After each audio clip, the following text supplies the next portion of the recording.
Thank you Jasleen.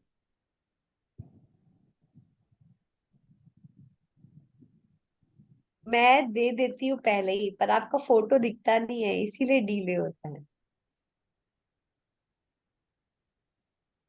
कोई बात नहीं, डिले और जल्दी का कोई मैटर ही नहीं है। तो दीदी बात क्या हो रही थी, यही वाली फ्लावर वाली। हाँ हाँ हाँ हाँ। दो पंखड़ी का दो पंखड़ी का फूल बिल्कुल पकड़ लेता है सबको, चेतना का जूस निकाल देता है। चेतना इसमें फंसी, बस उसका इसने कीमा बना दिया चेतना का। अगर सहस्त्रार पे रहेंगे, आज्ञा में आएंगे ही नहीं तो बचे रहेंगे। जैसे ही कोई आज्ञा में घुसा, बस उसका तो कांड हो गया। तो इसलिए बहुत सारे सहजी, बहुत सारे को मैं अगर डिफाइन करूं, 98% सहजी इस चीज का शिकार होते रहते हैं। 98% शिकार है इस चीज का। बार बार एंट्री हो जाती है आज्ञा में, फंस जाते हैं, फिर कभी बाहर निकलते हैं, फिर फंसते हैं, फिर बाहर निकलते हैं, फिर फंसते हैं। ये कब से देखता हुआ आ रहा हूं मैं, और बड़े अच्छे अच्छे स्तर के लोग फंसे रहते हैं आज्ञा में।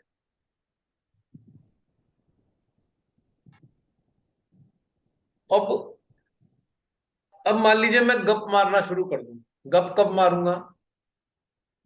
मैं जब इन्फ्लुएंस करना चाहता हूं किसी को, इन्फ्लुएंस करना चाह रहा हूं मैं, तो सोच रहा हूं मैं गप मार दूं। ठीक है, पर इन्फ्लुएंस करना क्यों चाहता हूं? कहीं ना हाँ कहीं, वही ना, क्यों? क्यों? हाँ। हाँ मैं बताया तो अभी, कहीं ना कहीं मेरे अंदर कमी है जिसकी वजह से मैं इन्फ्लुएंस करना चाह रहा हूं।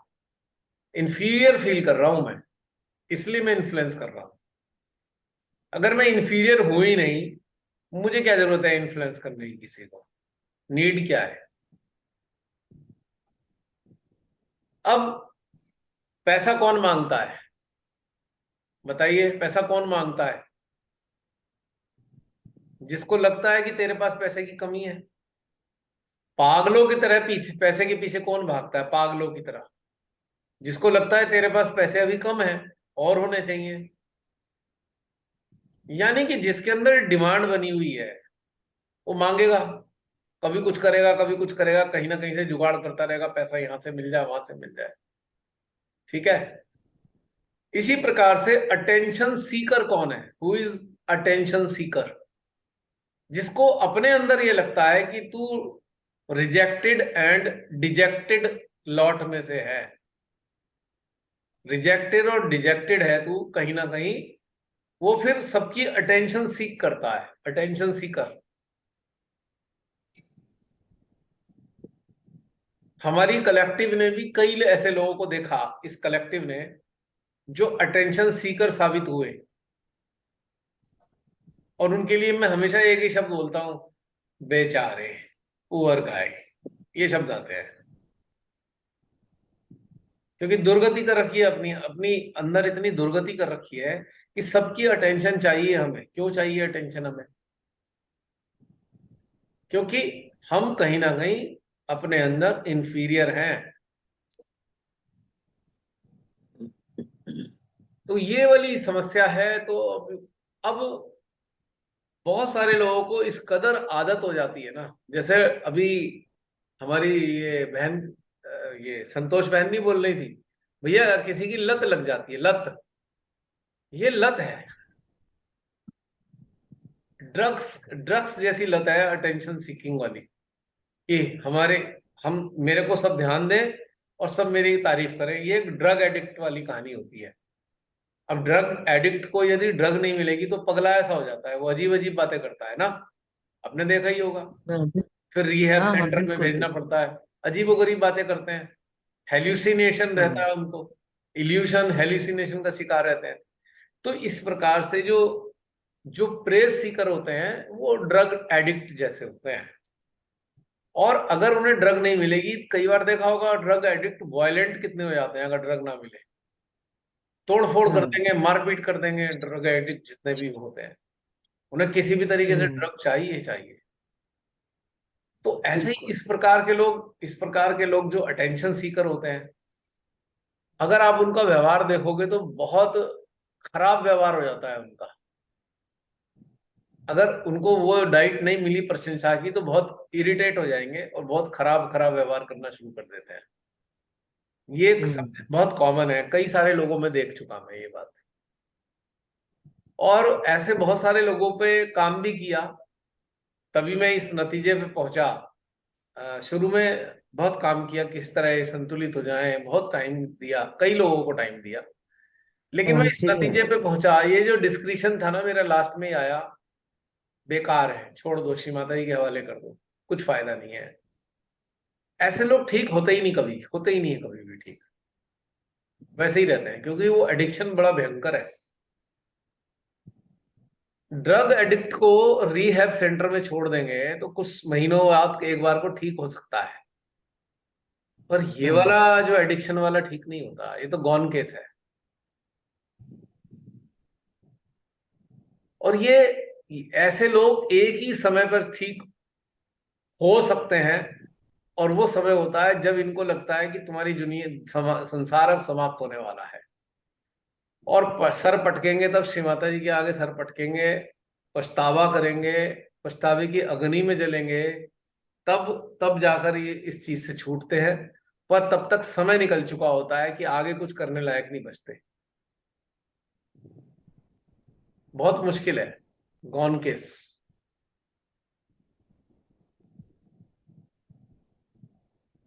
तो इसीलिए श्री माता जी के हवाले कर देना चाहिए शांति से, बिना किसी इल फीलिंग के।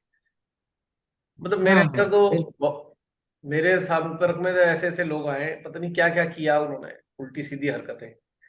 तो मेरे को कभी उनके प्रति ना नाराजगी नहीं है, किसी के प्रति नाराजगी नहीं होती, गुस्सा भी नहीं आता, बेचारगी लगती है, बड़े लाचार है वो अपने। जैसे एक ड्रग एडिक्ट के प्रति आपके अंदर आता है ना, अरे ये तो बड़ा आदी हो गया है, क्या करें हम इसके लिए।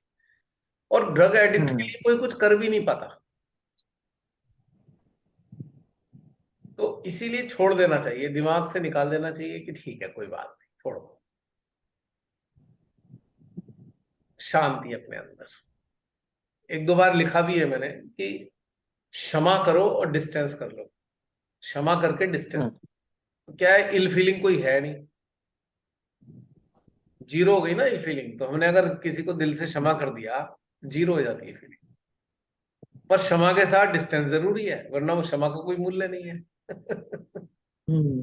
हाँ बिल्कुल बिल्कुल। क्षमा का तो फिर वो टेक इट ग्रांटेड हो जाएगा ना, उन्हें पता है यार ये बार बार हम्म। क्षमा भी कर देगा, फिर ऐसे ही शुरू हो जाएगा। तो फिर क्षमा के बाद डिस्टेंस होना आवश्यक होता है।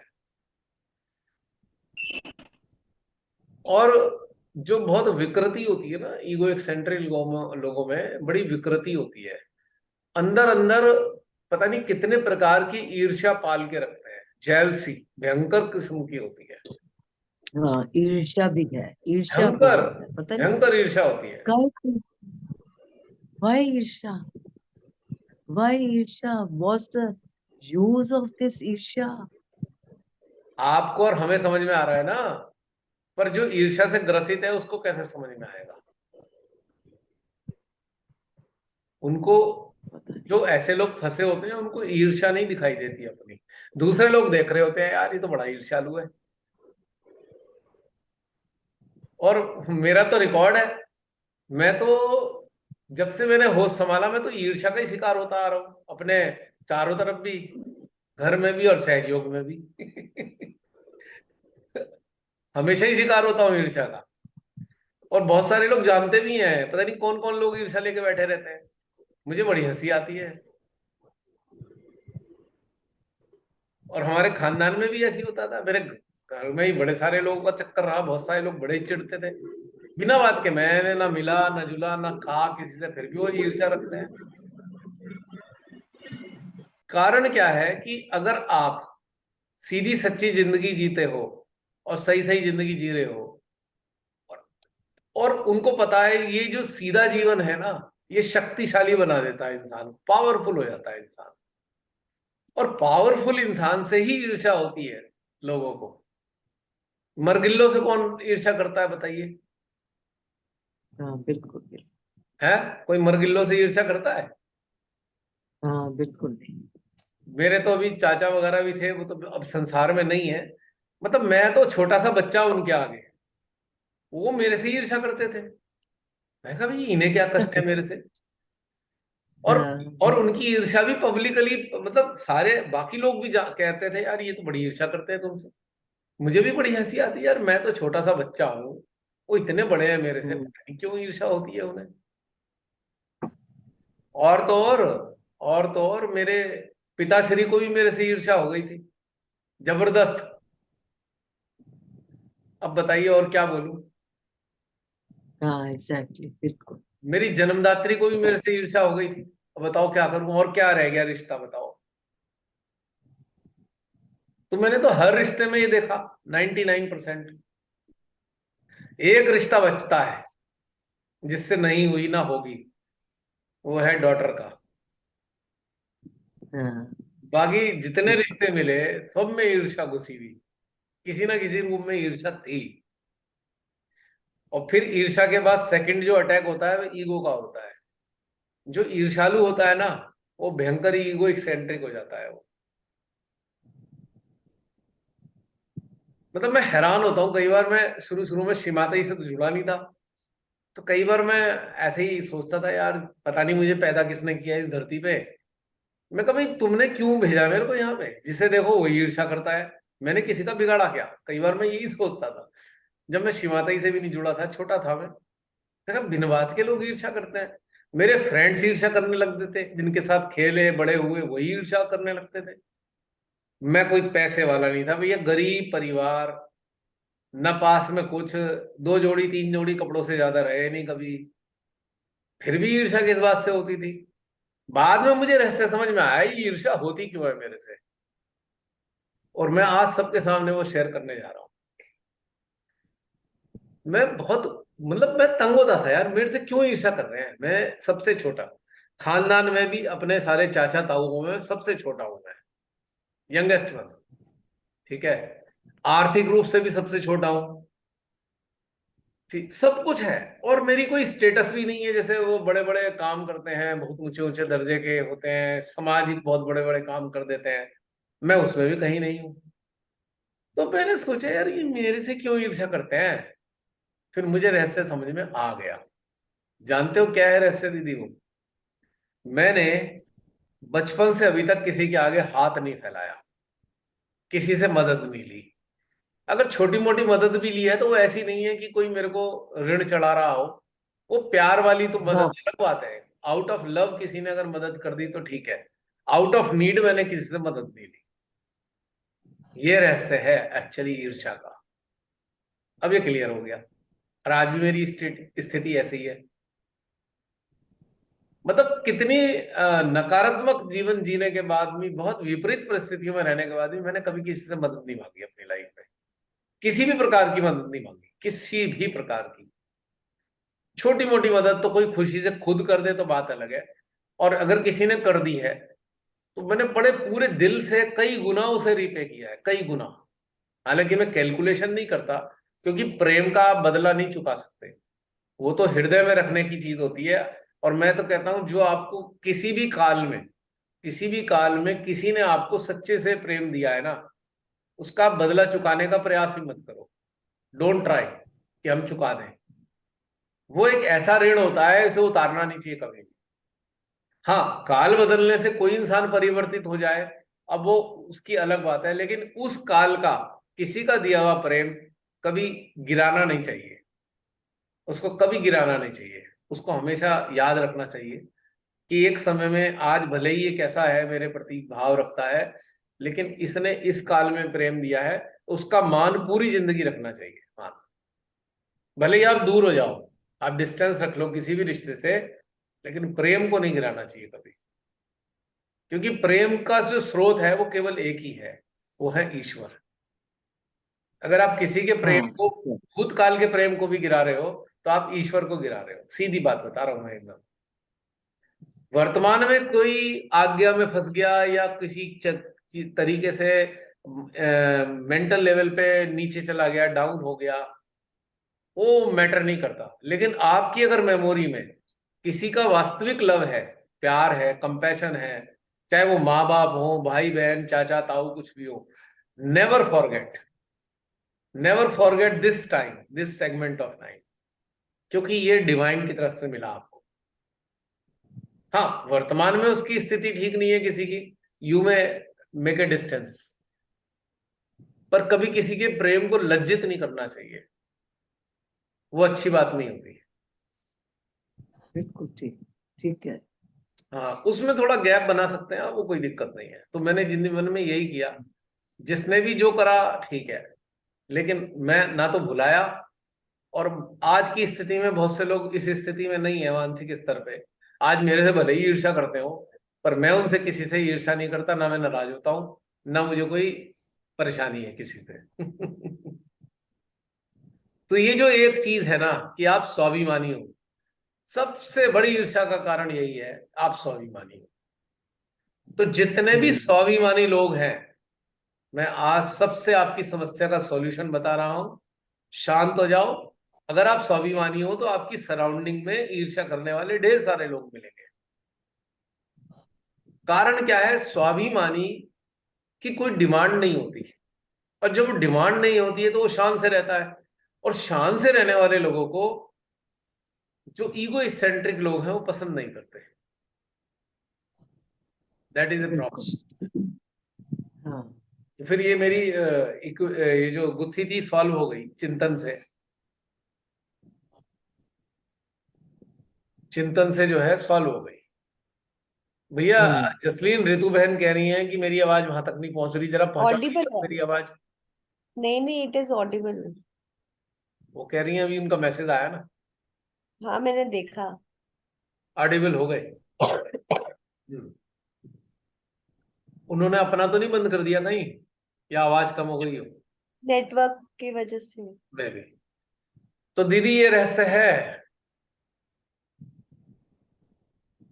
मैं पहले बड़ा तंग होता था यार, मैं कुछ कह नहीं रहा किसी से, ना दोस्तों से, पता नहीं कैसे ईर्ष्यालु हो जाता है। और मजे की बात है, आज भी है मेरे बहुत से फ्रेंड अंदर से ईर्ष्या रखते हैं, और मुझे पता है, मैं फिर भी उनसे बड़ा मजे से बात करता हूँ। बड़ी हंसी आती है। हाँ ठीक।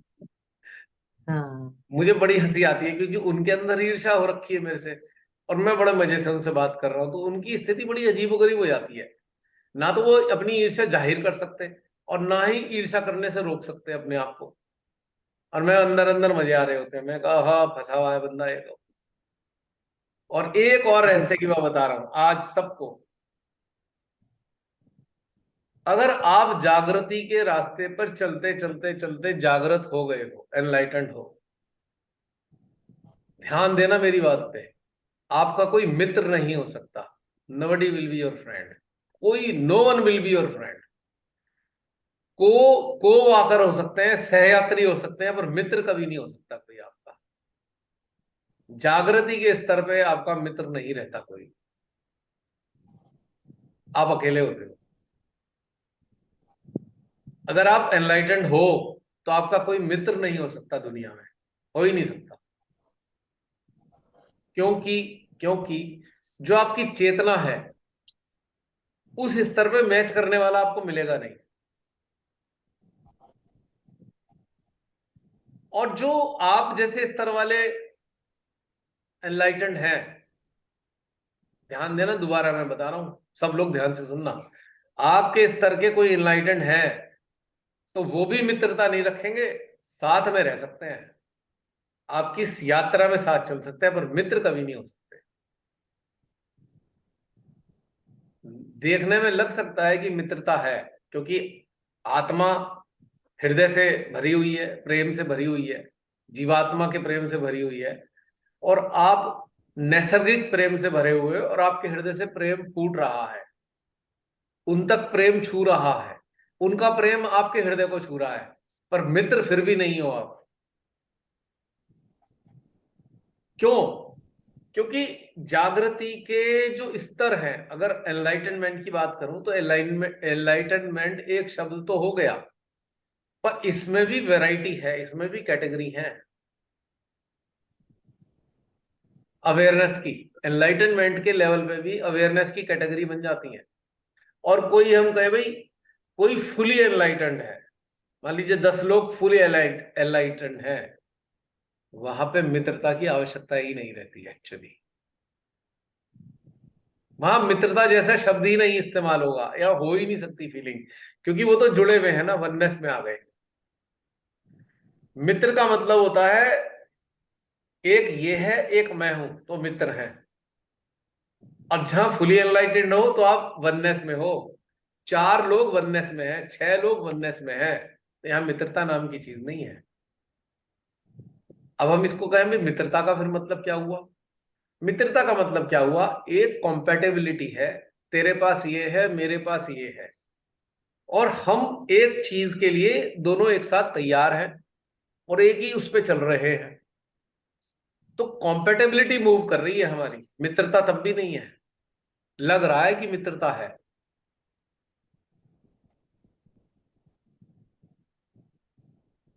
आप उठते उठते उठते उठते आपको ये पता लगेगा आप अकेले हो, आपके साथ कोई है नहीं, एक्चुअली फैक्ट है ये बात।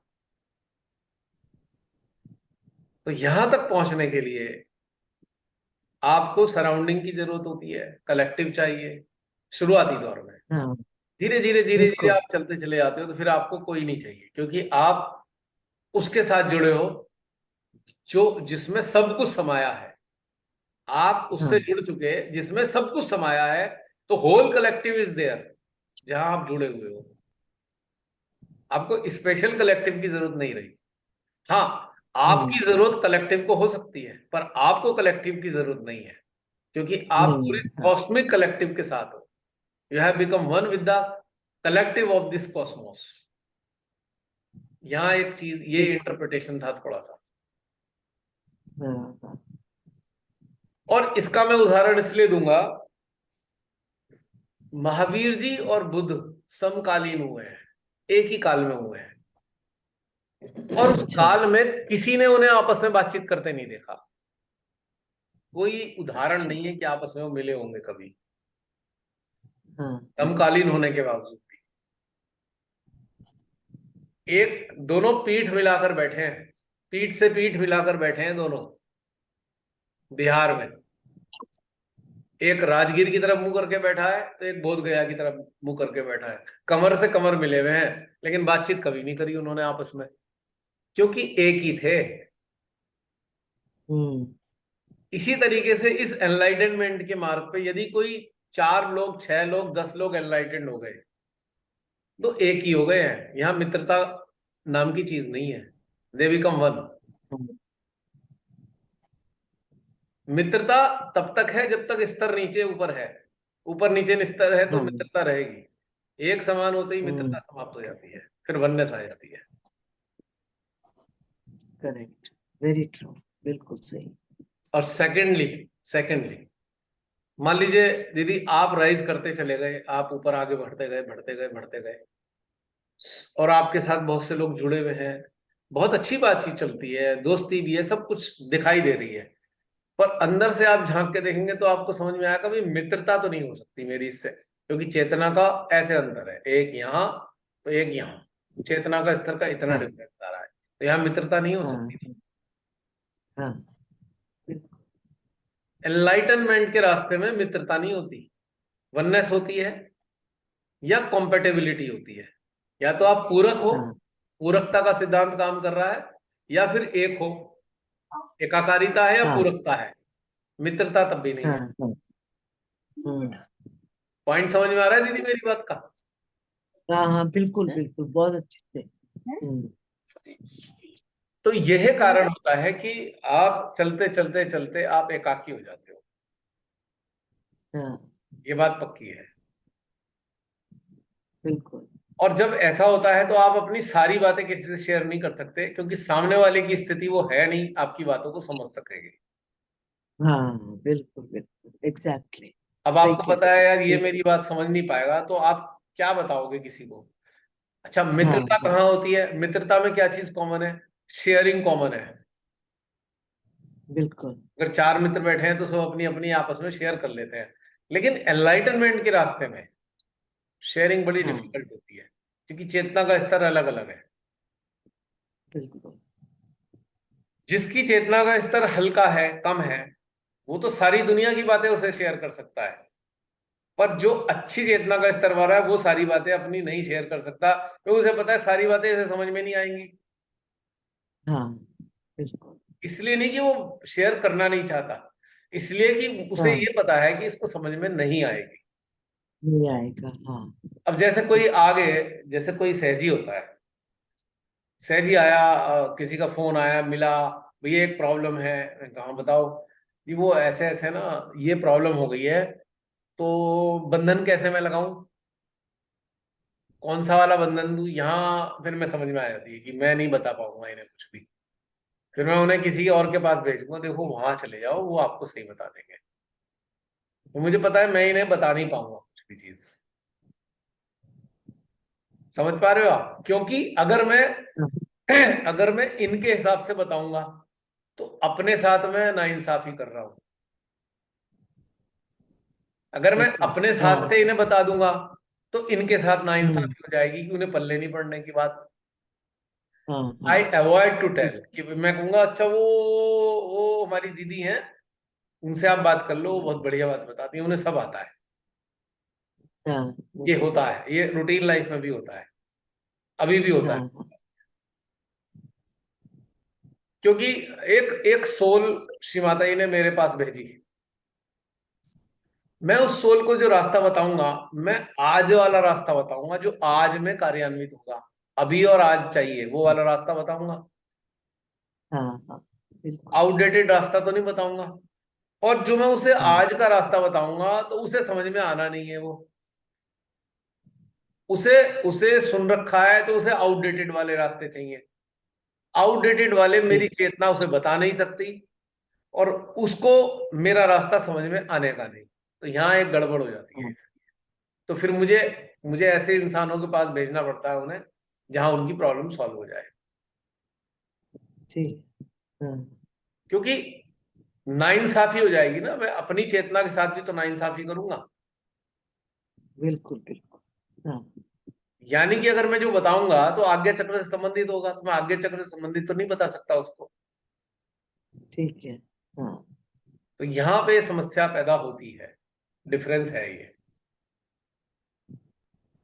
तो इसीलिए आप सब लोग जानते होंगे, कोई मेरे से अगर पूछता है तो कहता हूं, ये वाली चीजें रहने दो। क्योंकि मैं ऑनेस्टी, हाँ अपनी अपने साथ भी तो ऑनेस्टी रखनी है ना। मैं एक जिस अवस्था में हूं, मुझे वही वाली बातें बतानी है, मैं उससे नीचे की बातें नहीं बता सकता। बिल्कुल। मेडिटेशन से संबंधित चीजों में उससे नीचे की बिल्कुल नहीं बता सकता बातें, किसी भी कीमत पे नहीं बता सकता। क्योंकि वो डिवाइन के साथ भी अन्याय हो जाएगा, क्योंकि डिवाइन मुझे मुझे डिवाइन ने आज लेटेस्ट गैजेट दिया है, लेटेस्ट गैजेट दिया है इस्तेमाल करने के लिए, लोगों को फायदे के लिए। और मैं आउटडेटेड गैजेट का इस्तेमाल किसी और के लिए कर रहा हूं, तो this is not good for me. Divine के प्रति हाँ मेरी जो है ना, निष्ठा ठीक नहीं रहेगी अगर मैं आउटडेटेड गैजेट का इस्तेमाल करूं। ठीक है। हाँ बिल्कुल अब बिल्कुल। अब कोई दूसरा सहजी है, वो आउटडेटेड गजेट ही इस्तेमाल करता है, और उसके पास क्षमता ही नहीं है लेटेस्ट गजेट लेने की, तो वो उसकी ईमानदारी उस आउटडेटेड के साथ ठीक रहेगी, हाँ ठीक मेरे है। साथ गड़बड़ हो बिल्कुल। जाएगी। ये होती है चक्कर, ये प्रॉब्लम मेरे साथ में धर्म संकट आता है ये। हाँ तो इसलिए जब हम लोग जब हम यात्रा पे चल रहे होते हैं, कन्वॉय में हम साथ चल रहे हैं, हम सब लोग धीरे धीरे चलते चलते आपकी चेतना विकसित होने लग जाती है, विकसित होती है, होती चली जाती है। तो आप देखते होंगे कि चले तो साथ थे बड़े अच्छे से, लेकिन कुछ काल बाद जो है वो भिन्नता आनी शुरू हो गई। अब आपको उस कंपनी में मजा नहीं आ रहा जो पहले आ रहा था, क्योंकि या तो हाँ उसकी चेतना हाँ उन्नत हो गई या हमारी चेतना उन्नत हो गई, तो हाँ कंपनी में मजा नहीं आने का। ट्रू। बस बस बिल्कुल बिल्कुल ठीक। हाँ फिर उसके राइट। बाद क्या होगा कि वो धीरे धीरे अपने मतलब की कंपनी वाले को ढूंढ लेंगे, और आप दूसरे हाँ वाले कंपनी वाले को ढूंढ लेंगे। हाँ बिल्कुल बिल्कुल। हाँ तो फिर सही। मित्रता कहाँ है? हाँ नहीं नहीं नहीं बिल्कुल नहीं, मित्रता वाली तो कोई बात ही नहीं ना। मित्रता रह हाँ ही नहीं जाती, मित्रता रहती नहीं है। बिल्कुल। हाँ नहीं नहीं। अब जैसे मैं पहाड़ों पे भी जाता रहता हूँ, माउंटेनिंग ट्रैकिंग की है, तो हम 5-10 हाँ लोग साथ जाते हैं, खूब खूब अच्छा लगता है, मजा आता है। लेकिन पता लगा घंटे 2 घंटे बाद सब अलग अलग चल रहे होते हैं, साथ चल ही नहीं पा रहे, सबकी भी स्पीड अलग है, हाँ सबकी स्पीड अलग। हाँ ट्रू ट्रू, बिल्कुल ठीक। हाँ, स्ट्रेंथ अलग है। स्टेमिना, हर हाँ, एक का स्टेमिना है ना वो। हाँ, स्टेमिना स्ट्रेंथ बस। सबकी अलग अलग है, तो उसके मुताबिक हाँ पता लगा 200 300 मीटर 1 1 किलोमीटर का अपने आप गैप हो जाता है नेचुरल वे में। हाँ, अच्छा अच्छा, तो ठीक यही ठीक ठीक। गैप सहज यात्रा में होता है, सहज यात्रा में भी ये गैप होता है हाँ कि चले तो चार लोग साथ थे, लेकिन अपनी अपनी क्षमता उनकी विकसित हो गई, अब वो अलग अलग चल रहे हैं। तो हाँ it is a natural phenomena. अब मेरा दोस्त कितना ही अच्छा क्यों ना हो मेरे लिए, वो मेरा इंतजार तो कर लेगा आगे जाके, अगर मैं धीरे चल रहा हूँ, पर वो मेरे साथ नहीं चल सकता। हाँ हाँ, एग्जैक्टली, बिल्कुल बिल्कुल पॉइंट सही। समझ रहे हो हाँ, आप? राइट, हाँ, वो ये तो करेगा गॉट इट, बिल्कुल। कि वो आगे हाँ जाके बैठ गया, चलो ये आ जाए, मैं उसका वेट कर हाँ लूं। हाँ, तो फिर हम आगे। हाँ ठीक है। लेकिन उसमें क्या इंटरेस्टिंग बात होगी, उसने वेट किया आधा घंटा, और मैं हम्म, वहां तभी वहां पहुंचा हूं, मेरी सांसें ऊपर नीचे हो रही है, सांसें नीचे हो रही है, उसे हो गया आधा घंटा बैठे हुए। वो 2 मिनट को मेरा ग्रीट करेगा, पानी वानी पिला देगा, खिला देगा, फिर कह देगा अच्छा मैं आगे चल रहा हूं, तू आ जा। हाँ साथ वो तब भी नहीं चल पा रहा। हाँ, बिल्कुल। ये बिल्कुल प्रैक्टिकल चीज बताई है मैंने। हाँ, बिल्कुल ठीक। क्योंकि जो आधा घंटा प्रतीक्षा कर रहा है, वो बस इतना ही कोशिश कर रहा है ये यहाँ तक आ जाए, तो फिर मैं और आगे चलूं, क्योंकि उसकी टांगे दर्द करने लगेंगी, ठंडा हो जाएगा, उसकी बॉडी ठंडी हो गई, तो उससे नहीं चला जाएगा। हाँ, हम्म। तो दीदी ये रास्ता भी बिल्कुल ऐसा ही है, बिल्कुल ठीक। Exactly same. इसी आधार पे मैंने कहा कि कोई मित्र नहीं हो सकता। हाँ कॉम्पेटेबल हो सकते हैं, सहयोगी हो सकते हैं, सहयात्री हो सकते हैं, पर मित्र नहीं हो सकते। बिल्कुल। और मित्र भी होते हैं तो फिर वो कम ही होंगे। यानी कि ऐसे दो बंदे जिनकी स्पीड भी एक है, जिनमें स्टेमिना भी एक सा है, स्पीड भी एक है, और जो दृश्य है चारों तरफ उनका समान रूप से एंजॉय कर रहे हैं, तो एक बार को वो साथ चल लेते हैं। लेकिन बहुत कम चांस बिल्कुल। होते हैं कि कोई साथ साथ बिल्कुल एग्जैक्टली साथ चल पाए। हाँ अच्छा, किसी का स्टेमिना भी बहुत अच्छा है, जो चल रहा है उसके बराबर स्टेमिना है, नो डाउट, कॉम्पेट और हर हालत में है, पर जो वो है उसे फोटोग्राफी का शौक है, वो बार बार रुक रुक के फोटो खींचने लग जाता है। सामने वाले को, साथ हाँ चलने वाले को फोटोग्राफी का शौक नहीं है, वो कहेगा अच्छा मैं आगे जा रहा हूँ, तू फोटो खींच के आता रही हो। अब यहाँ पे हाँ फिर साथ नहीं चल रहे। हाँ, बिल्कुल ऐसा होता है, बहुत होता है ये चीज। हाँ बिल्कुल। समझ हाँ पा रहे हैं? एक बिल्कुल हाँ प्रैक्टिकल बिल्कुल। एक्सपीरियंस, जिसका मैं हमेशा पहाड़ों में मेरे को हाँ एक्सपीरियंस होता है, यहां पर भी वही बात लागू होती है। अब जैसे कन्वॉय में साथ चले कुछ लोग, समान वो वाले भी हैं, समान रूप से चल भी रहे हैं, लेकिन चॉइसेस बदल रही हैं कहीं कहीं। उसे एक चीज अच्छी लग गई, उसमें थोड़ी देर रुक गया वो, पर दूसरे वाले ने कहा अच्छा मैं चल रहा हूं, तो अपना थोड़ी देर रुक रुक गए। तो ऐसे करके सब लोग धीरे धीरे करके इधर उधर चलते रहते हैं। लेकिन एक ब्यूटी है कन्वॉय की, कन्वॉय का जो पूरा गैप है स्टार्टिंग से लेके एंड तक, 2 किलोमीटर का कन्वॉय है मान लो। यानी कि पहला आदमी जो चल रहा है और जो लास्ट आदमी चल रहा है उसमें 2 किलोमीटर का गैप है। लेकिन ब्यूटी क्या है, वो कन्वॉय चल साथ रहा है, पूरा कन्वॉय, गैप जरूर 2 किलोमीटर हाँ का, पर वो चल रहा है गैप। हाँ यहाँ पर हाँ यहाँ पे शिमाताई ने एक खूबी दे रखी है। पर जहां बात आती है एक सी होने की, वो संभव नहीं है।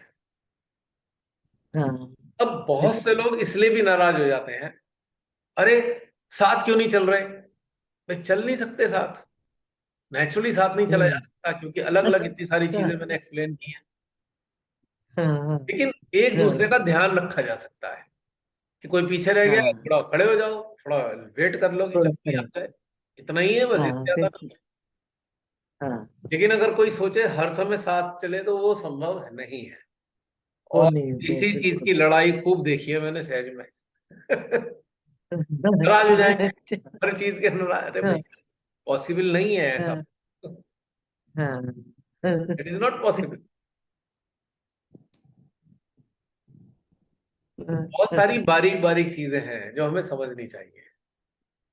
हाँ, एग्जैक्टली, बिल्कुल। और इसी लड़ाई से फिर ईगो भी पैदा होगी, जेलसी भी पैदा होगी, सब कुछ इसी से पैदा हो रहा है, ना अंडरस्टैंड करने से इस तथ्य को। अगर इस तथ्य को अंडरस्टैंड नहीं हाँ, किया।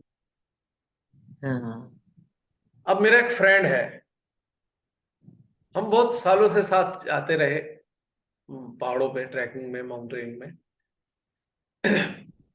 तो शुरुआती दौर थी, मेरा अपना मूड होता है चलने का, जब चलने का मूड कर रहा है चल रहा हूँ, फोटोग्राफी करनी है फोटोग्राफी। अक्सर होता क्या था, शुरू शुरू में मेरा फ्रेंड पीछे रह जाता था। अब मुझे नहीं पता, ठीक है, मैंने तो दिमाग में कभी लाया नहीं, मैं वेट कर लेता था उसका अक्सर। कुछ समय बाद देखा मैंने कि मेरा फ्रेंड मेरे से 1-1 किलोमीटर आगे, हर बार आगे, हर बार आगे। तो अच्छा। मैंने पूछा, भाई हाँ, क्या हुआ? कह रहे, देख भाई सच बताऊं? मैंने कहा बिल्कुल बताओ। बोले ऐसा है, मुझे डिप्रेशन होने लगता है, तू तो आगे निकल जाता है और मैं पीछे रह जाता हाँ, हूँ। तो हाँ, तो अब मैं आगे रहता हूँ, मुझे ये रहता है मैं आगे हूँ। तो मैंने कहा यार अच्छा। पहले मुझे हाँ, बता देते, मैं तो उस वक्त भी आपको आगे भेज देता। मुझे तो हाँ, कोई आगे भागना नहीं है, मैं तो अपनी स्पीड से चलता हूँ। हाँ, बिल्कुल। उन्होंने जब एक बात कही तो मुझे हंसी भी आई। अब मैं कोशिश से करता हूँ, अभी भी साथ में जाते हैं तो भाई तुम आगे रहो, मैं पीछे आराम से आ रहा हूँ, ताकि उनके हाँ, अंदर ये इन्फिनिटी आ जाती थी कि मैं पिछड़ गया। और जब मैं अच्छा। देखता था, मैं सोचता था यार ये बिगड़ क्यों जाता है बिना बात के, खुंदक क्यों आ हाँ, जाती है। मुझे बाद में रहस्य समझ में आया, उसके अंदर इतनी इन्फिनिटी आ जाती थी, मैं पिछड़ जाता हूँ हर बार, तू आगे भाग जाता है, तेरे में स्टेमिना ज्यादा है। मैं, हे भगवान, हाँ, इस उम्र में आके भी हाँ, तुम्हारे अंदर यही बात है। फिर मैंने हमेशा, अब तो मैं उन्हें आगे ही भेज देता हूँ, आगे जाओ आगे जाओ। हाँ, कि दिमाग घूम जाएगा ना फिर वो पूरे ट्रैक पे, ऐसा लगेगा। तो ये एक बड़ा पहलू है इंटरेस्टिंग। मैं वहीं पे आ रहा हूँ जहाँ पे शुरू की थी, इस उदाहरण से भी, जिसके अंदर इन्फिनिटी आई, वही वही परेशान करता है। और वो परेशान कई तरीके से परेशान करता है, कि कभी ईर्ष्यालु हो जाएगा, कभी आपसे नफरत करने लगेगा, कभी आपको डोमिनेट करना चाहेगा। ये सब वही सिम्टम्स हैं इन्फिनिटी के। पता नहीं। हाँ, पक्की बात बता रहा हूं मैं। और इन्फिनिटी किसको आती है? अब यहाँ पे भी एक इंटरेस्टिंग बात है। जो किसी के हृदय की तरफ नहीं देखता, बाकी चीजों की तरफ देखता है, उसे इन्फिनिटी आती है। जिसकी चेतना केवल दूसरे के हृदय पे हो, उसे कभी इन्फिनिटी नहीं आएगी। हाँ, बिल्कुल बिल्कुल। क्योंकि हृदय के अलावा हम सबका स्टेटस अलग अलग है बाहरी रूप से। हाँ, बिल्कुल। है ना, स्टेटस अलग दीदी। हाँ, हाँ, बिल्कुल एक बिल्कुल। हृदय ही एक ऐसी चीज है, इफ वी आर हार्ट हाँ, ओरिएंटेड, तो हमें बाकी कोई चीज नहीं दिखाई देगी। बिल्कुल। अगर हृदय ओरिएंटेड नहीं है, हार्ट ओरिएंटेड नहीं है, तो हमें बाकी सारी चीज दिखाई देंगी। अच्छा, दीदी तो मर्सिडीज से आई है। अच्छा, दीदी की ज्वेलरी बड़ी महंगी है, मेरे पास तो कुछ है नहीं। अच्छा, दीदी का स्टेटस तो बहुत अच्छा है, इनका तो खर्चा ही रोज का 10,000 रुपये रोज का हो जाता है, मैं तो 1 महीने में 10,000 रुपये खर्च कर पाता हूँ। यहाँ पे ये देखना शुरू हो जाता है। हाँ, और ये इन्फिनिटी बिल्कुल। धीरे धीरे धीरे धीरे अपने पांव जमाती है, और उसके बाद वो बड़े हाँ, विकृत रूप में अलग अलग तरीके से बाहर निकलती है। और यही ईगो के रूप में, डोमिनेंस के रूप में, जेलसी के रूप में आती है ये। अगर जो इंसान हृदय के अलावा बाकी चीजें देखता है, उसके साथ बीमारी है ये। जो केवल किसी का हम्म, हृदय देखता है, उसको बाकी बीमारी नहीं लगती। बिल्कुल बिल्कुल। ये बहुत कॉमन प्रॉब्लम है। और एक और बड़ा इंटरेस्टिंग पहलू मैंने अपने जीवन में महसूस किया। मेरे सराउंडिंग में जो मेरे से जुड़े लोग रहे या घर के लोग रहे, आर्थिक रूप से बहुत संपन्न है, मेरे से बहुत ज्यादा संपन्न रहे। और शुरू में तो मेरे पास कुछ था ही नहीं, साइकिल भी नहीं थी। तो और ऐसी स्थिति में जो आर्थिक रूप से संपन्नता नहीं थी कहीं से कहीं तक, और सराउंडिंग में सारे लोग संपन्न थे, और संपन्न होने के नाते उनके अंदर ये कॉम्प्लेक्स था कि जो अधिकतर लोगों में जो संपन्न होते हैं ना, उनके अंदर ये कॉम्प्लेक्स आ जाता है कि उनकी संपन्नता को आप नोटिस करके तारीफ कर दो। हाँ आप ठीक है। संपन्नता को रिकॉग्नाइज करो, आप उनकी हाँ संपन्नता से प्रभावित हो, और प्रभावित होकर उनसे बात करो। ये एक बहुत कॉमन प्रॉब्लम है लोग, संपन्न लोगों की। सारे तो नहीं कह रहा, लेकिन मोस्ट ऑफ द हाँ पीपल ये चाहते हैं कि मोस्टली मोस्टली, हाँ सबको मोस्टली लोग, हाँ प्रेज ठीक है। किया जाए, हाँ अप्रिशिएट किया जाए। हाँ मैंने ऐसा क्यों कहा अभी हार्ट ओरिएंटेड? मैं रहा हूं हमेशा हार्ट ओरिएंटेड। कोई ठीक है। संपन्न है या विपन्न है, मुझे किसी से कभी मतलब नहीं रहा इस बात से। मैंने हमेशा हृदय को देखा और हृदय का सम्मान किया हर एक के, चाहे कोई संपन्न है चाहे वो विपन्न है, मुझे कभी ये नहीं दिखाई दिया। तो इस कारण से भी लोगों को ईर्ष्या होती थी कि हमारे इतने अच्छी स्थिति में ये प्रभावित नहीं हो रहा। अब ये भी हाँ ईर्ष्या हाँ का कारण हाँ बन गया, बताओ। मतलब इतनी हाँ बारीक बारीक चीजें मैंने देखी हैं मनुष्य के जीवन में, बता नहीं सकता मैं कि कमाल है मनुष्य का जीवन भी। मतलब कितना मनुष्य अपने आप को इतने भ्रम में रखता है, इतने भ्रम में रखता है, और उस भ्रम के कारण ही उसके अंदर उल्टे सीधे प्रतिक्रियाएं होती हैं, उल्टे सीधे रिएक्शन आते रहते हैं उसके अंदर। बताओ, मैं किसी को प्रेम से बात कर रहा हूं, चाहे अमीर हो या गरीब हो, पर साथ में वो ये भी चाहता है तू मेरी संपन्नता को भी रिकॉग्नाइज कर, अप्रिसिएट कर, हम्म, और नहीं कर रहा हूं तो ये भी मेरा एक दोष हो गया, बताइए। हाँ हाँ ये भी ईर्ष्या का एक ये भी एक वो ईर्ष्या का बन कारण गया। है, ये भी एक ईर्ष्या का कारण है। हाँ हाँ ईर्ष्या का कारण बन गया। हाँ, ऐसी सहयोग में भी ऐसी हुआ। कई जगह प्रोग्राम करने जाता जाता हूँ, मैं तो जाता ही हूँ अभी भी। अब रिलेशन के नहीं हो रहे, पहले तो लाइन लगी रहती थी, आपको पता है। हर 10 दिन में 15 दिन में कहीं ना कहीं प्रोग्राम हो जाना है। अब कुछ लोग वहां मिले जो अपने संस्था वंस्था के कुछ थे, उनका पूरी कलेक्टिव थी। अब वहां जाके कुछ बोलाया, श्री माता ने जो बुलवा दिया, अब उन्हें उससे ही चिढ़ हो गई कि भाई ऐसा अच्छा। क्यों बता दिया, हमारे पास तो ये वाला ज्ञान है, ये कौन सा ज्ञान बता रहा है। हाँ हाँ अच्छा। हाँ मतलब हम इतने साल से इतनी मेहनत कर रहे हैं, हम सेंटर चला रहे हैं, हम ये चला रहे हैं, हम वो चला रहे हैं, और हम तो वही वाला ज्ञान बता रहे हैं जो हमने रटा हुआ है लेक्चर का। ये इसने कौन सा ज्ञान बता दिया? चलो, इसने अलग ज्ञान बता दिया, कोई दिक्कत नहीं। प्रॉब्लम तब शुरू हुई, वो जो एक नई सी बात बताने से लोग प्रभावित हो गए और उन्हें अच्छा लगने लगा, तो वहां पे वो ईर्ष्यालु हो गए। यार, हम तो 10 साल से प्रभावित नहीं कर पाए, ये आज आया एक ही दिन में आके प्रभावित कर गया, और हमारे को अब क्वेश्चन पूछते हैं आप वो वाली चीज बता दो, तो उनके लिए ये भी समस्या।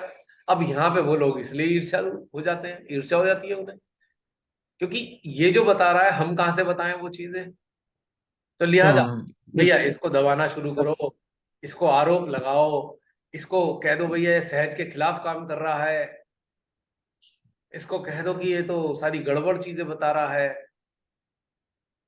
तो ये भी एक ईर्ष्या का कारण। मतलब मैं इतना अंदर से शुरू शुरू में बड़ा दुखी होता था। मैंने कहा संसार छोड़ के श्री माता जी के चरणों में आए कि बड़ा अच्छा लगेगा। अब यहाँ पे भी संसार से ज्यादा ईर्ष्यालु लोग मिले, ये क्या हाँ हाँ कमाल है श्री माता जी। हाँ तो फिर श्री माता जी ने भीतर में समझाया हृदय में, बेटा जब मैं इनको प्रेम देती हूं ना, तो ऊर्जा के रूप में प्रेम होता है मेरा। और ये ऊर्जा के रूप में जो प्रेम आता है, तो वो सारा प्रेम इनके गटर को साफ करने के लिए होता है। गटर लेफ्ट आ गया, मैं उसको गटर कहता हूँ, लेफ्ट आ गया को, सारा कचरा वहीं पर। हाँ तो जब मेरा प्रेम इनके गटर को साफ करता है, तो बेटा गंदगी बाहर आने लगती है। वो गंदगी इनकी इनके जो है मन की सतह पर आती है। मन की सतह पे आई हुई गंदगी के से जो है चेतना इनकी उसमें प्रभावित हो जाती है, हाँ और उसके कुछ समय बाद काफी हद तक ठीक भी हो जाता है। और कुछ लोग अहंकारी होते हैं, तो फिर वो ठीक होना नहीं चाहते। मैं तो सबको ठीक करना चाहती हूँ, लेकिन एक हाँ अहंकारी और ईर्ष्यालु वर्ग ऐसा है जो ठीक होना नहीं चाहते बाई विल, तो हाँ उनको हाँ मैं ठीक नहीं कर हाँ पाती, बाकी सब ठीक कर। हाँ तो ये है दीदी रहस्य की बात। फिर ये रहस्य समझ में आया कि आपका एनर्जी फील्ड अगर डेवलप होता चला जाएगा, अगर आपका एनर्जी फील्ड अच्छे स्तर पे जाएगा, तो आपके संपर्क में आने वाले लोगों का गटर का ढक्कन खुलना शुरू हो जाएगा। और गटर में से जो निकलेगा वो सब आपके ऊपर ही फेंकना है उन्होंने, कहाँ जाएगा वो बेचारे, उन्होंने भी तो खाली होना है। हाँ बिल्कुल बिल्कुल। और आप तो श्रीमाता ने बनाया ही स्वीपर है। भाई स्वीपर को तो गटर के ढक्कन से और गटर से कोई प्रॉब्लम है नहीं, कहीं से कहीं तक भी। हाँ कहते हैं भैया हाँ फेंक दो, हाँ। खाली हो जाओ, कोई दिक्कत नहीं है।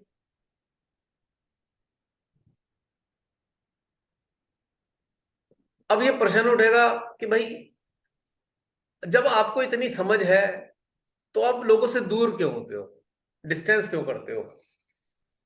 वो इसलिए कि गटर का ढक्कन खुला, कचरा फेंक फांक दिया, कोई दिक्कत नहीं। अगर डिस्टेंस हम्म नहीं होगा तो उनके ठीक होने के चांस बिल्कुल जीरो हो जाएंगे। अगर आप डिस्टेंस करोगे तो एक बार को चांस बन जाता है कि कुछ ठीक हो जाए मामला। हाँ हाँ। क्योंकि आपसे जो उनको कॉम्प्लेक्स है, वही कॉम्प्लेक्स तो उन्हें ईर्ष्यालु बना रहा है। पॉइंट की बात बता रहा हूं, सभी ध्यान से सुने। जो आपसे कॉम्प्लेक्स है किसी को, वही कॉम्प्लेक्स किसी को ईर्ष्यालु अहंकारी बना रहा है। जब आप डिस्टेंस इतना कर लोगे तो उसको डाइट मिलनी बंद हो जाएगी। आप जब सामने दिखोगे ही नहीं तो कॉम्प्लेक्स भी नहीं आएगा। जब कॉम्प्लेक्स नहीं आएगा तो उनके ईगो और जेलसी में डेफिशिएंसी आएगी। इसलिए डिस्टेंस बहुत जरूरी है। और ये उनके लिए बहुत जरूरी है, हमें तो कोई नहीं फर्क पड़ता, जितना चाहे कचरा डाल दो उठा के। बिल्कुल। क्योंकि उनका चांस खत्म हो जाएगा इस जीवन में। एक चांस मिला जीवन में अपने आप को ट्रांसफॉर्म करने का, और हमने हाँ। पूरी जिंदगी ईगो और ईर्ष्या में ही बिता दी। तो जागरूक इंसान क्या करेगा, भैया इस इंसान से थोड़ी दूरी बना लो, डिस्टेंस बनाओ, ताकि ताकि इसको जो डाइट मिल रही है, कॉम्प्लेक्स की डाइट आपसे नहीं मिलेगी। जब डाइट नहीं मिलेगी तो उसकी ईगो और उसकी जेलसी में डेफिशिएंसी होगी। हम्म। और ये कारगर है चीज, ये भी एक प्रैक्टिकली मैंने देखा है। अच्छा, बहुत से लोग समझते नहीं इस बात को। नहीं नहीं नहीं, क्षमा कर दो, क्षमा कर दो, क्षमा कर दो, उसके साथ चेप होके रखे रहेंगे, चिपके रहेंगे। भैया वो कभी जिंदगी में ठीक नहीं हो सकता। अगर आपने ऐसे इंसान को चिपका के रखा है, पूरी लाइफ में वो ठीक नहीं होने का। और इसके दोषी आप होंगे, क्योंकि उसकी जीवन पूरा व्यर्थ हो जाएगा। Whole life will go in vain. कितनी अजीब बात लग रही होगी मेरी सुनने में, लेकिन सच बता रहा हूं। हाँ। किसी की जीवात्मा को मुक्त होना था इस जीवन में, श्री माता जी के चरणों में आई कोई जीवात्मा माँ, और इस जीवन में मुक्त होना था। और आपकी वजह से उसके अंदर ईर्ष्या और ईगो जाग गई। तो भाई दूर कर लो, वरना उसका अपना जीवन बर्बाद हो जाएगा। उसको अवसर नहीं मिलेगा अपने आप को ट्रांसफॉर्म करने का। इसलिए दीदी मैं पीछे 2 कदम हटा लेता हूँ। जब मैं देखता हूँ अच्छा ये सींग निकल आए। पहले वाले जो राक्षस देखे थे आपने, पहले जो शैतान होते थे राक्षस, उनके 2 सींग होते थे सर पे। वो हाँ फिजिकल आंखों से दिखते होंगे उस जमाने में, जैसे लोगों ने कहा। पर अब वो वाले हाँ। सींग जो है खुली आंखों से नहीं दिखते। ये 2 आज्ञाई वो सींग हम्म है। ये जो मरखने हाँ। होते हैं ना, मरखनी गाय के 2 सींग होते हैं। तो ये आज्ञा हम्म जो है 2 सींग है ऐसे, ये। हाँ। और जब ये किसी के सींग निकलते दिख जाए आपको, तो भाई थोड़ा दूरी बना लेना चाहिए। अब जैसे बिजार घूम रहा है, गाय घूम रही है मरखनी, तो आप दूरी बनाते हो ना उससे। हाँ ऑफ कोर्स बिल्कुल। हाँ। तो थोड़ी दूरी इसलिए बनानी चाहिए कि आप अपने को चोट लगने से ही बचाओगे और उसकी भी चोट लगने से बचेगी। बिल्कुल। कोई कहेगा उसे कैसे चोट लगने से बच जाएगी, गाय तो सींग मार रही है। भाई आप भागे, गाय आपके पीछे भाग के आ रही है। आप भाग के साइड होकर गाय सीधी जाके दीवार से टकराई, अपने सींग तोड़ लिए, उसने खून निकल आया। भाई गाय के प्रति भी दया दिखाने के लिए चाहिए कि हम उसको दौड़ाए ना, कहीं मारने दौड़े गाय या बिजार पीछे, हाँ नुकसान उसको भी तो होगा ना। आप तो बच के भाग जाओगे, वो दीवार से जाके टकराएगा।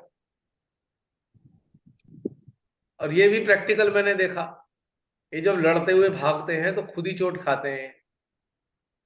गाय और बिजार जो रास्ते में पीछे पड़ जाते हैं किसी के, तो एक आम आदमी अगर फुर्तीला है तो इधर उधर हो जाएगा, वो जाके सीधे दीवार से टकराएंगे या ट्रक से टकरा जाते हैं, चोट खा जाते हैं बहुत ज्यादा। तो ऐसे जो अहंकारी और ईर्ष्या वाले सींग जिसके अंदर निकलते हुए देख लिया आपने, ईर्ष्या और अहंकार के सींग आपको दिख गए, मेक ए डिस्टेंस। अपने लिए नहीं, उसके खातिर, कि भाई अपने ये नुकसान कर लेगा एक दिन, क्योंकि आप ही की वजह से निकले हैं सींग। एक एक मिनट भैया। जी बहन। अ, जो आपने अभी बात की है ना, उससे हम तो बच जाते हैं डिस्टेंस बनाने से, बट अगले में आपने कहा ना सुधार आ जाता है। वो तो मैंने सुधार आते तो नहीं नहीं, आज तक मैंने ये नहीं कहा है, मैंने ये बच नहीं कहा जाते, सुधार, मैंने ये नहीं कहा सुधार आ जाता है। मैं कह रहा हूं सुधार के चांसेस हो सकते हैं, पर हो होते सकते हैं। नहीं है। वो होते प्रैक्टिकली नहीं। है, लेकिन हम अपनी तरफ से तो मौका दें। श्री माता जी हमसे कहेंगी, बेटा जब इसके सींग निकल आए थे और कारण भी तुम ही थे सींग के, तो तुम थोड़ा दूर हो जाते। तो हमने तो अपना फर्ज पूरा किया ना डिस्टेंस बनाने का। अब श्री माता जी जाने और वो जाने, हमने अपना कर्तव्य पालन किया। अब मुझे पता है ना सींग तो मेरी वजह से ही निकल रहे हैं, तो मैं ही दूरी हो जाऊं ना, मतलब सींग अंदर तो हो जाएंगे।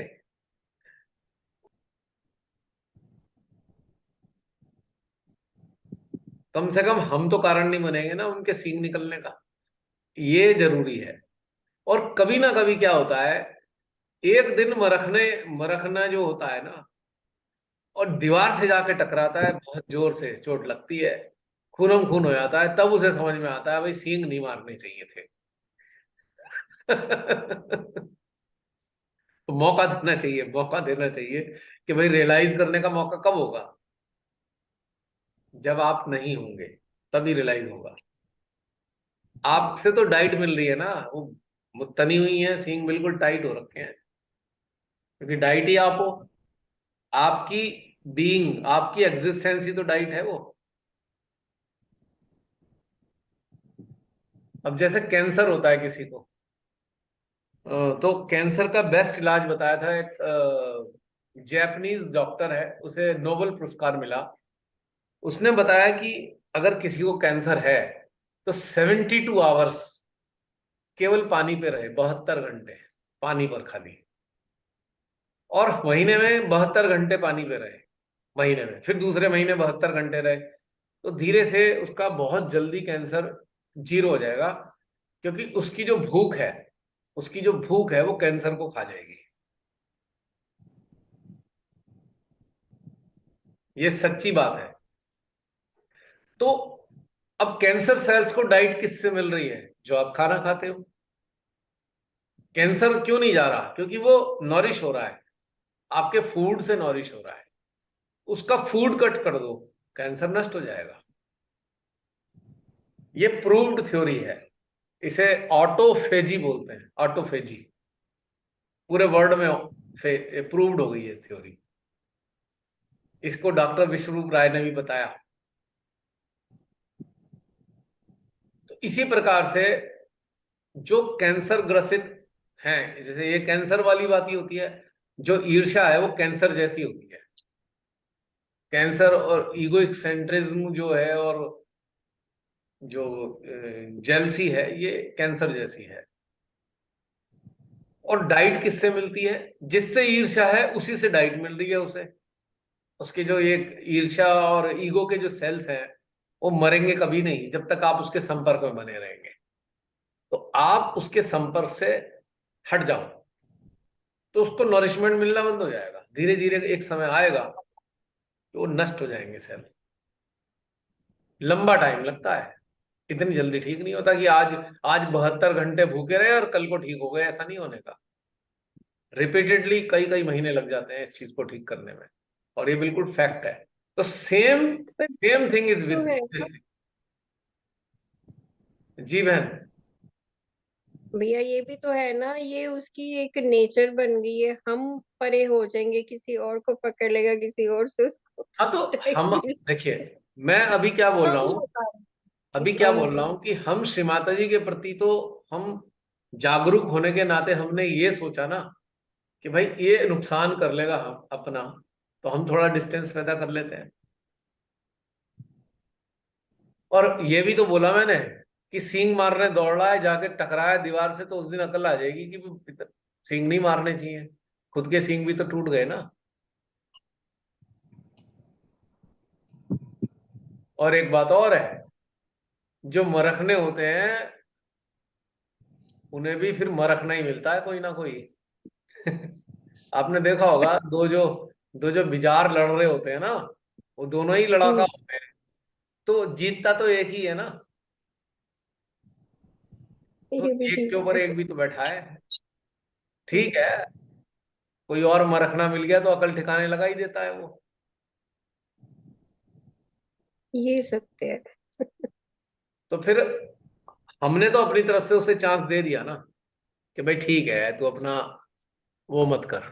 हमने तो दे दिया चांस भाई तेरे को। तो ये एक छोटी सी टेक्निकल पॉइंट की बात समझ में आनी चाहिए,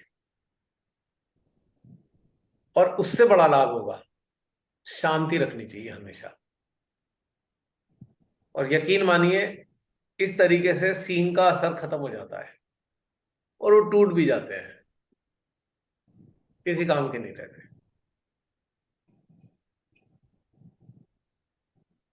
तो रमनी बहन, बात समझ में आई? हाँ जी। इसके साथ ही भैया मुझे तो ऐसे लगता है कि मतलब लोगों की जो बेसिक नेचर मैंने ज्यादातर बदलते नहीं देखी। मतलब कहीं ना कहीं फिर से वो चीज देर बाद, देर सवेर से वो चीज फिर आती है। जितना मर्जी वो कहें कि हाँ हम बिल्कुल आकर सही है। बदल, सही योग में आकर बदल गई हैं, पर कहीं ना कहीं वही चीज उनकी हुई, जैसे पूनम जी ने बोला। बरसों बाद भी वो दिख जाती, 1 मिनट में वो पकड़े जाते हैं कि हाँ हाँ, ये चीज अभी भी एक्चुअल है। में आपने उसके बारे में सुना है, विष बेल? विष बेल होती है ना, जो पेड़ों के साथ बढ़ती है। बेल को कभी आपने जमीन पे बढ़ते हुए देखा है? वो किसी ना किसी पेड़ के सहारे चलेगी, है ना। हाँ जी, हाँ जी। तो इस प्रकार के लोग एक वृक्ष ही तलाशते हैं जिनके सहारे चल सके आगे।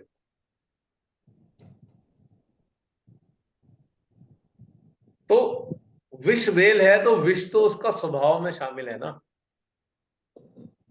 बेसिक नेचर तो विष ही है। ठीक है।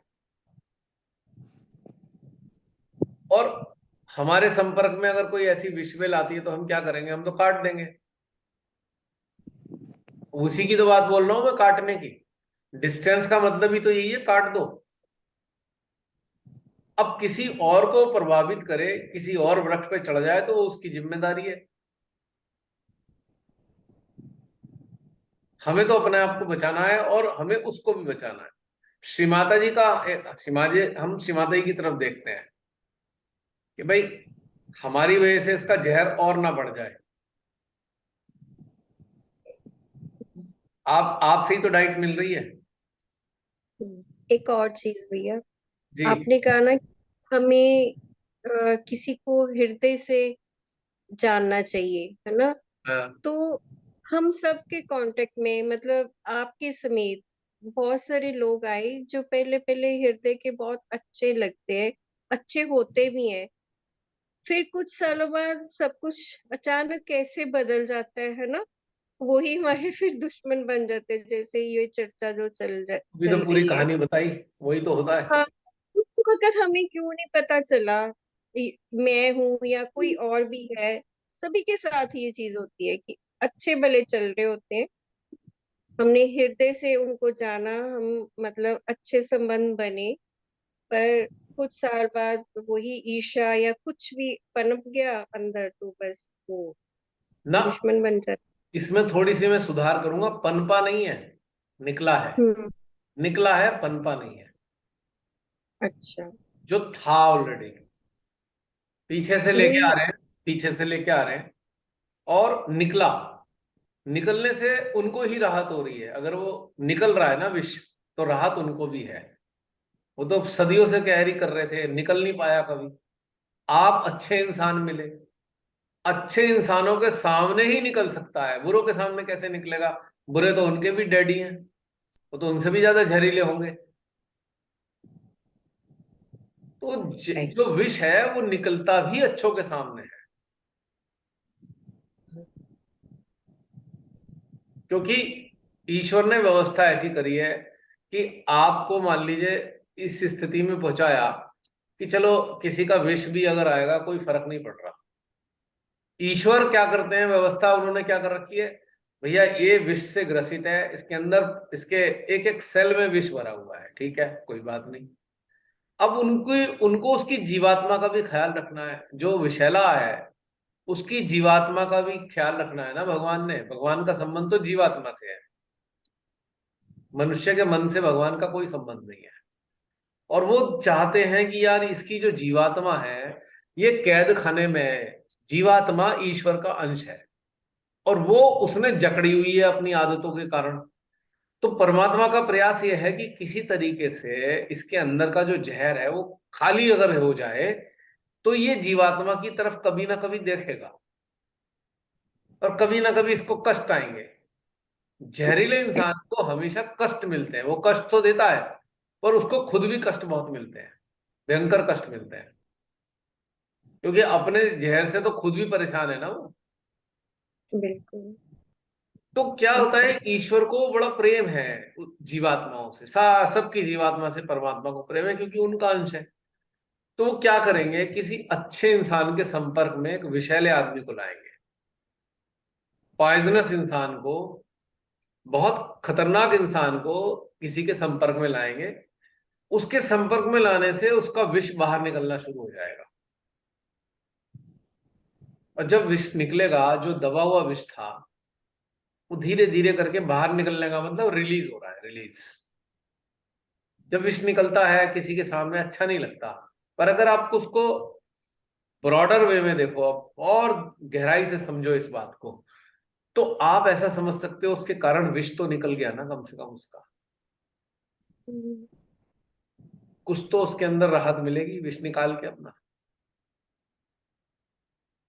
कभी एक समय आएगा और आप शांति हो। आज किसी ने आप पे विष उगला, आप शांत रहे, फिर विष उगला फिर शांत रहे, फिर विष उगला फिर शांत रहे। एक समय बाद क्या हुआ, जब अपने कर्मों के कारण उसको सजा मिलनी शुरू हुई, सजा मिलनी शुरू होगी उसको, 100% सजा मिलेगी, तब उसे आप याद आओगे। क्योंकि जो विषैले लोगों का समूह होता है, मान लो एक विषैला है और उसके साथ विषैले लोग जुड़ जाते हैं ऑटोमेटिकली, तो उसे पता है ना ये सारे भी विषैले हैं, वो उनको याद नहीं करने का, वो आपको याद करेगा अपने कठिन समय में जहां वो मुसीबत में होगा। और तब वो आपको सच्चे दिल से याद कर रहा होगा, और आपसे क्षमा भी मांग रहा होगा अंदर अंदर वो इंसान। और जब ये प्रोसेस चल रहा होगा, तब उसके अंदर के जो विष की और ज्यादा धुलाई हो रही होगी, ये ट्रांसफॉर्मेशन प्रोसेस चल रहा है उसके अंदर। तो अगर आप उसको मौका ही नहीं दोगे इस ट्रांसफॉर्मेशन प्रोसेस में जाने का, तो उसके साथ तो अन्याय ही कर दिया ना। आप बस क्षमा क्षमा कहते हुए उसको चिपकाए रखे अपने साथ में, तो उसके अंदर ये प्रोसेस कभी चालू नहीं होगा। और जब ये प्रोसेस चालू नहीं होगा तो वो मुक्त कैसे होगा जहर से अपने? पॉइंट की बात बता रहा हूं मैं आपको। हाँ जी, समझ। तो इसीलिए कोई आप पे विष उगलता है, कोई फर्क नहीं पड़ता, और उगल लो भाई, दया होनी चाहिए, दया, बेचारा कितने विष में फंसा हुआ है, चल भाई निकाल ले। क्योंकि विषैलों के सामने अगर उसने विष निकाला तो काट खाएंगे उसको और भी ज्यादा, वो तो खुद ही विषैले हैं। बाकी विषैलों के समूह में बैठा है, उनके सामने तो विष नहीं निकाल सकता अपना, क्योंकि वो अपना विष उस पर उलट देंगे। उसे ये पता है इनके सामने तो निकाल नहीं सकता, तो निकालेगा कहाँ? जो विष नहीं उल्टेगा उस पे, उसके सामने ही निकालेंगे।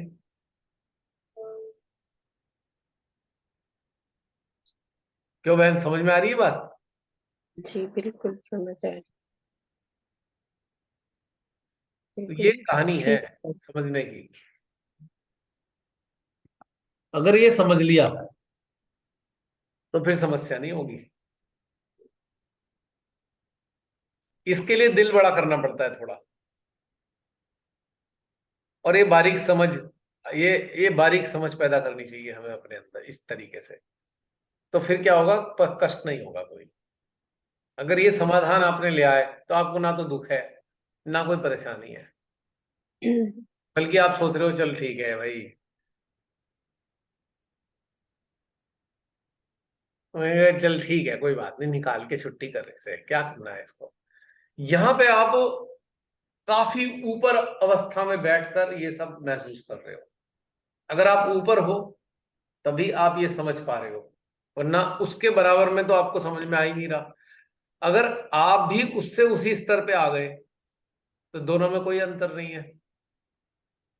हम्म, अब जैसे पूनम दीदी ने कहा कि भाई कोई कुछ कहता है ठीक है, मैं तो शांत हो जाती, यही बेस्ट होता है।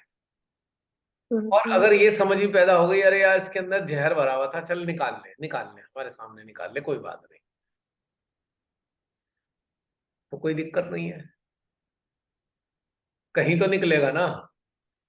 और एक अच्छे इंसान के सामने निकल आया, अच्छे स्तर के, तो कम से कम उसका भी कल्याण हो गया, और उसे प्रतिक्रिया स्वरूप किसी और से लड़ाई भी नहीं लड़नी पड़ी। लेकिन विषैले लोगों के बीच में रहने वाला इंसान विषैलों के सामने अगर विष निकालेगा तो सारे चिपट जाएंगे उसको, वो भी तो उतने ही विषैले हैं। दबोच लेंगे उसे, नहीं निकाल सकता वो। जी। क्यों? सही कह रहे हो भैया। तो यहां पर अगर हम श्रीमाताई के एक माध्यम के रूप में है, माँ के बच्चों के रूप में है, तो ये तथ्य हमें समझ में आना चाहिए। इससे कोई फर्क नहीं पड़ता कहीं से कहीं तक भी।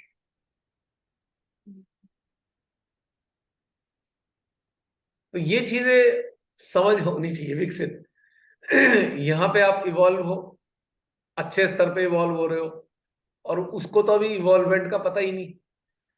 विषैले इंसान को कल्पना ही नहीं कर सकता वो इवॉल्व होने की, क्योंकि वो तो अभी उसमें पड़ा हुआ है। लेकिन हमारा फोकस जीवात्मा के लिए है कि वो उसके अंदर की जीवात्मा छटपटा रही है। अब जैसे आपने सुना होगा, जो बहुत बुरे लोग होते हैं, मैं आपसे भी कहता हूँ, खुद भी कहता हूँ, मैं इनको बद्दुआएं देता हूँ डेली। कोई कह रहा है तो बुरी बात है, बहुत ही बद्दुआ नहीं देनी चाहिए, मगर देनी चाहिए। क्यों? बद्दुआएं जल्दी से लगें और जल्दी से उसको सजा मिले, ताकि वो जो अपनी सोल के लिए इतना मुसीबत खड़ी कर रहा है, पता नहीं कितना कितना इकट्ठा कर लेगा, उसकी सोल कितने जमाने तक तड़पेगी। तो इतनी बद्दुआओं दे दो कि जिससे बिल्कुल सर्वनाश हो जाए उसका, और वो ज्यादा बुरे काम ना कर पाए, अपनी सोल को और ज्यादा कैद करने वाले काम ना कर पाए, कट शॉर्ट हो जाए उसका, सताने वाला पीरियड घट जाए। इसके पीछे नफरत नहीं है कि हम तो बस नफरत में इसे बद्दुआ दे दें। इसके पीछे एक बहुत गहरी वजह है कि जल्दी से इसका सर्वनाश हो जाए, ताकि जो इसकी सोल है उसको और लंबे काल तक पीड़ा ना बर्दाश्त करनी पड़े। क्योंकि उसने जो काम किए हैं उसकी तो सोल सफर करनी ही करनी है ना पूरी जिंदगी। तो ये वाली बात, ये भी एक तथ्य की बात है जो मैं आपको बता रहा हूँ। बहुत इंपॉर्टेंट बात है। तो यहाँ पे एक समझ अगर हमारे अंदर है तो हम बद्दुआ भी देंगे, हम डिस्टेंस भी करेंगे, और हम ये करुणा भाव भी रखेंगे उसके सोल के प्रति। तीनों चीजें साथ चलेंगी। थोड़े समझने में कठिन लग सकती हैं ये बातें मेरी, लेकिन मैं समझता हूं आप लोग जैसे जैसे इस चीज को टच करते जाएंगे, इस स्टेटस को समझते जाएंगे, वैसे वैसे आपको ये बातें समझ में आएंगी अपने आप ही। क्योंकि मैंने तो बता दिया अभी, आपकी मेमोरी का हिस्सा कहीं ना कहीं बन जाएंगी। मेमोरी माइंड वाली मेमोरी नहीं, हार्ट वाली, हार्ड डिस्क में सेव हो जाएंगी।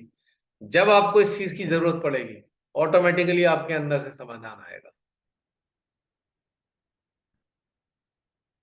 क्योंकि इधर पहुंचते ही मिल जाएगा।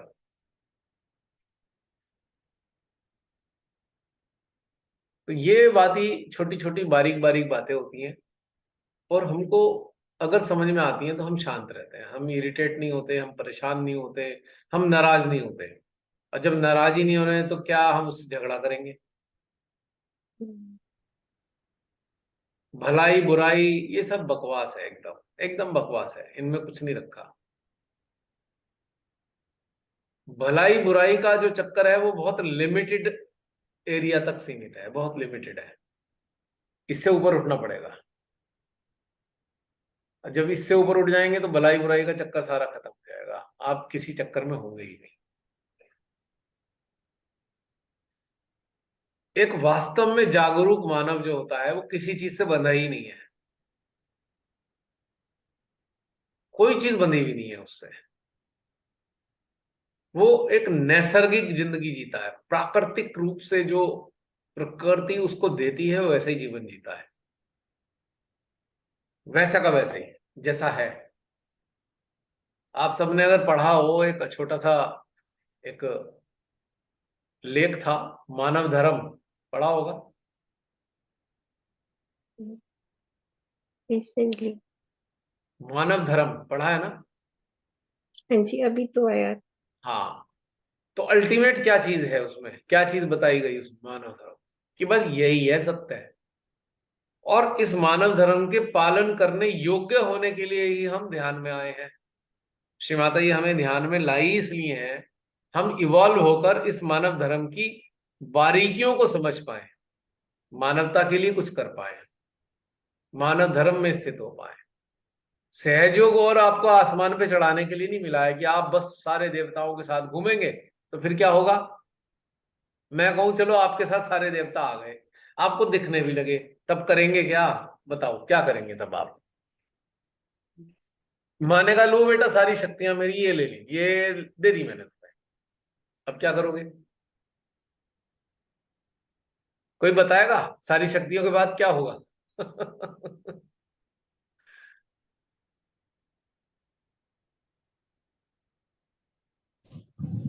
शक्तियों का यूज करेंगे।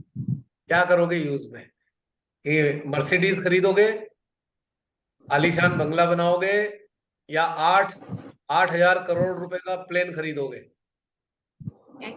एक्चुअली ये शक्तियाँ भी परमेश्वरी की है, तो वैसे कार्य करेंगे जो परमात्मा खुश हो। ये सारी चीज तो भौतिक सुख है, वो तो कभी भी आएगी, नश्वर भी है। तो हम लोगों के कल्याण के लिए कार्य करेंगे, लोगों की जीवात्मा के लिए, उनकी आत्मा के लिए, क्योंकि हम सब जागरूक हैं। तो हमें उन लोगों को ये काम करना होगा जिन्हें इस ज्ञान नहीं है और जो जागृत नहीं है, जिनकी नीड है, जिनकी आत्मा तड़प रही है इस सुख में, तो उनके लिए इन्वेस्ट जो शक्तियाँ मिली है ये अनमोल है, तो अनमोल कार्य करना होगा, तो करेंगे। मतलब काम करोगे ना? यानी कि बिल्कुल। जो भी शक्तियां श्री माता जी ने दी है उसका एक ही उपयोग है, मानव कल्याण। इसके अलावा क्या है बता दो मेरे को जरा। कोई और हो तो मुझे भी बताओ, मेरा भी ज्ञान बढ़ाओ। सॉरी, आपकी आवाज नहीं आई, थोड़ी सी एक बार फिर से रिपीट। मैं कह रहा हूं कि कोई और भी ये सोचे कि सारी शक्ति संपन्न आप हो गए हो और उसके बाद आप क्या करने वाले हो?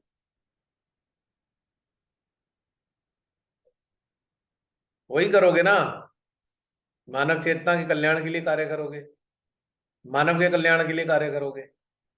तो अल्टीमेट क्या हुआ? मानव धर्म ही तो अल्टीमेट हो गया, उसके अलावा तो कुछ बचा नहीं ना। और उससे पहले ही सारी चीजें हम कर रहे हैं। अभी हम कहेंगे नहीं नहीं नहीं नहीं, हम तो भाई ध्यान में उतरते हैं। अच्छा, हमें सारे चक्र जागृत करने होते हैं? अच्छा, और हमें तो सारी शक्तियां हमारे अंदर देवी देवता है वो जाग जाते हैं? अच्छा, वो भी ठीक है। हम तो भगवान से जुड़ जाते हैं, वो भी ठीक है। इन सब के बाद भी क्या करोगे? टास्क क्या होगा आपका लाइफ में? सब कुछ पाने के बाद भी क्या करोगे? आप मुक्त भी हो गए हो, आपको अपने लिए कुछ चाहिए भी नहीं, किसी चीज की इच्छा भी नहीं रह गई, और आप जीवित भी हो, then what will you do?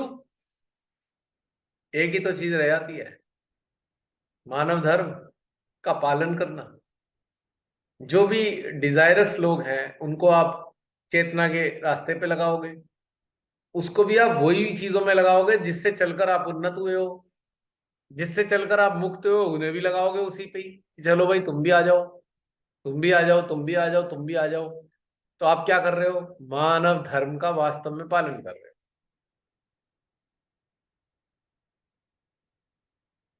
हाँ, मेरी ये बातें उन लोगों को बिल्कुल मजेदार नहीं लगेंगी जो भी चक्र चलाने में मस्त हैं, चक्र चल रहे हैं, चैतन्य आ रहा है, ठंडा ठंडा हो रहा है, दोनों हाथों में वाइब्रेशन आ रहे हैं, उन्हें मेरी बात समझ में नहीं आएगी अभी अभी। ये तो स्टार्टिंग पॉइंट पे बैठे हैं ना, यहां से गुजरकर यहां पहुंचने के बाद समझ में आएगा, अरे भाई मानव सेवा के अलावा और कुछ है ही नहीं यहाँ पे। और मानव की सेवा ऐसे नहीं उसे खाना खिला दिया, कंबल बांट दिए। मानव सेवा का मतलब उसकी चेतना के स्तर में आपको उन्नत करना होगा। You have become the medium, you have become the child of Shri Mata ji, to help people. उनको भी उसी फॉर्म में ट्रांसफॉर्म करने में मदद कर रहे हो आप, यही आपका टास्क है। अल्टीमेटली यही टास्क होता है, और कोई टास्क है ही नहीं किसी का भी। और अगर आप जागृत नहीं हो तो आप किसी और चक्कर में लगे होंगे, आप अपने में ही उलझे होंगे, आप कुछ और थोड़ी करोगे, फिर अपने ही उलझनों को मिटा रहे होंगे। या फिर कटोरा लेके बैठेगा कोई आदमी, माँ मकान नहीं है, माँ दे दे मकान, माँ ये नहीं है वो दे दे, नौकरी नहीं है, फिर वो माँ से ये मांग रहे होंगे। और किसी की नौकरी लग गई तो वो किसी सेमिनार में माइक पकड़ के बता रहा होगा, माँ से प्रार्थना की थी, 2 दिन बाद लेटर आ गया। किसी का धंधा चल गया, किसी का प्रोजेक्ट अच्छा हो गया, किसी को प्रोजेक्ट मिल गया, फिर वो चमत्कार वाली बातें हो। उन्हें कहाँ ये बातें समझ में आ रही हैं अभी, क्योंकि उनका फेज अलग है, आपका फेज अलग है। और एंड यही है, इसलिए उसमें आर्टिकल में लिखा था, प्रथम और अंतिम लक्ष्य है मानव धर्म है, मानव धर्म का पालन करना है, इसके अलावा कुछ नहीं है। पूरे मानव जाति की जागृति का इतिहास उठा के देख लो, जो जागे वो भागे, किसके लिए? मानवों को जगाने के लिए। वो टिके नहीं एक जगह पर कि मैं तो बस यहीं बैठ गया। अब जागा और भागा एक ही बराबर है।